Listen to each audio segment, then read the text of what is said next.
It's lunchtime, which means it's the best time, which means that it's time for Mindset Mastery. Hey, Kyle Harnett, really good to be back with you here today.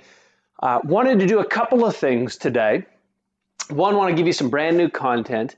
And then two, want to actually call you to help by hiring some help.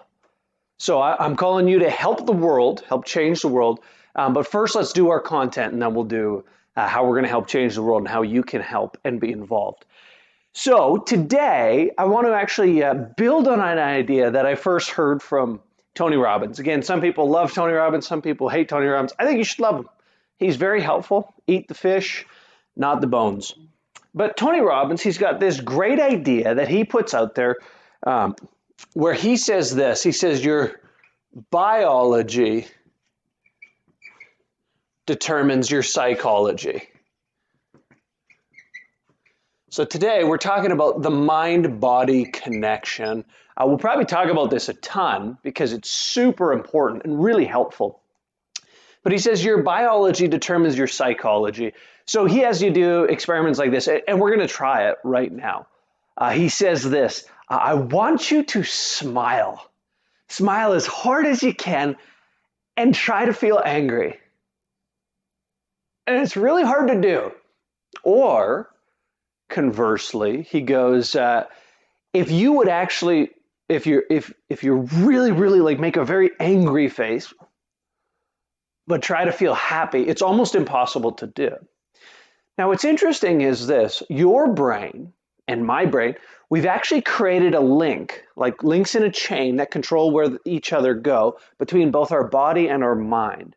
So oftentimes we will be feeling sad and our body will be following along, or our body will be behaving sad and our mind will follow along. So one of the things you need to know is this, because you are in charge of your body, you can actually be in charge of your mind. Because you're in charge of your body, you can be in charge of your mind, because your biology determines your psychology. So I've actually put this to the test. One day, I was at the gym when we could still go there, and I was just angry. Somebody had stolen my machine, disrespected me, and I'm usually pretty confrontational, and I just decided I didn't want to be that way today. So instead, for 60 seconds in my rest in between sets, and I was angry, furious in my mind, I smiled for a full 60 seconds. And by the end of it, I felt completely fine. I realized it wasn't that big of a deal. Realized this person probably didn't even recognize what they had done. They probably didn't even mean to disrespect me. And if they did, who cares? I could just get over it. Because your biology determines your psychology. But I want to use this and build on it. And I want to talk about something that happened to me yesterday. Yesterday, my amazing wife was home with our three boys, a 9, 7, and 6-year-old. Love my wife, love my kids. Came home, and I walked into the house, and I opened the door, and something hit me right in the nostrils. It was the smell of heaven. My wife had made double chocolate chip cookies. And many of you know I've had this goal to be losing weight during this coronavirus lockdown. I've been doing it, but I totally lost control. And I ate like 4 cookies, just ate them. They were delicious. But here's what happened. After I ate those cookies, I just crashed and I had a bunch of work to do. So I have a 5,000 page paper due at the end of this week, 5,000 word rather, not page, 5,000 word, which is a pretty substantial amount of work. And I'm doing all these videos and leading our team and all that fun stuff. And I had determined to come home and get more work done on this paper. After I ate those 4 cookies, I was utterly exhausted. And here's why.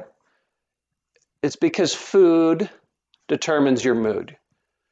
Your food determines your mood, which is not a fun thing to hear, but it is a strategic thing for you to know. Most of the tiredness that people feel if they got a good night's sleep is simply dehydration or sugar overdose. And I totally overdosed on sugar. So here's the simple idea for today, and then we're going to talk about saving the world. Your food determines your mood. Your food is your mood. So if you need to be highly productive, you got to eat very, very clean foods and foods that don't make you feel sluggish. Now, this varies from person to person, but often high density carbs make you feel okay, satiated. So like brown rice, but low density carbs, the cheap carbs, candy, sugar, they give you a quick high and then a big crash. And lots of water makes you feel nice and awake, as does coffee.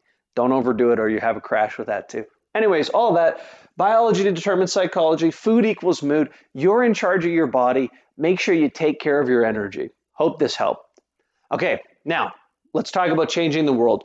Yesterday, I asked people to do two things. One, I said that there are people like me and others who have managed to keep their job, and we are skill shopping. We are looking for people to help us whom we could give some money. And now the rate's always negotiable. Everybody can pay a different amount and depends on the task.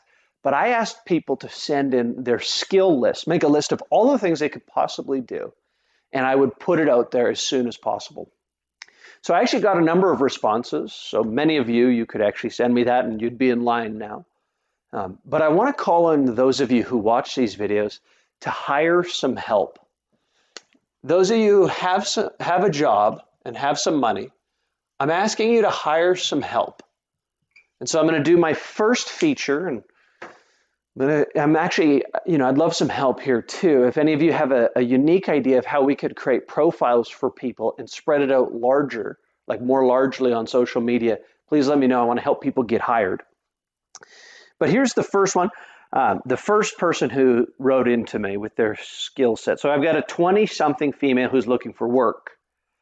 We've got a BA in music and psych, can give music lessons for the following instruments: piano, ukulele, and voice. Has an education degree, can be a tutor for elementary school kids, can babysit or nanny, has experience with kids, is a very experienced cook, so can cook for you or give you lessons, has customer service experience, has house cleaning experience and office cleaning experience, willing to clean houses, will help with organizing, also willing to walk dogs if they're friendly with other dogs. Basically, this 20-something woman, super talented, super skilled, willing to do almost anything in these areas. So that's the skill list. If any of those skills hit your skill shopping list, those of us who have jobs, who have money, please direct message me and I will connect you. With that being said, I hope your mind's getting clear. I hope your mind's getting strong. And we'll see you tomorrow at lunchtime, the best time for Mindset Mastery. Bum, bum, bum, bum, ba-da-na-na-na, bum, bum, bum, bum, bum, ba-da-da-da-na-na-na, da-na-na.